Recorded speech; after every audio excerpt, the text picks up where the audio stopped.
This wildfire didn't feel violent. There was no single explosion, no clear moment when everything went wrong.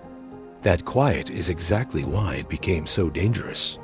In January 2025, fires spread across Southern California. Within hours, they stopped behaving like isolated flames and began moving together as a system. Fire didn't wait to reach houses.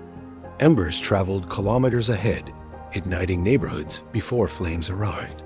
Containment lines and roads lost meaning almost instantly. Cities didn't collapse.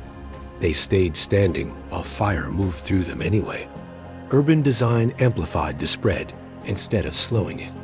Evacuation assumed people could move faster than fire. At this scale, that assumption failed. Survival depended on location, not reaction. This wasn't chaos. It was physics operating without interruption.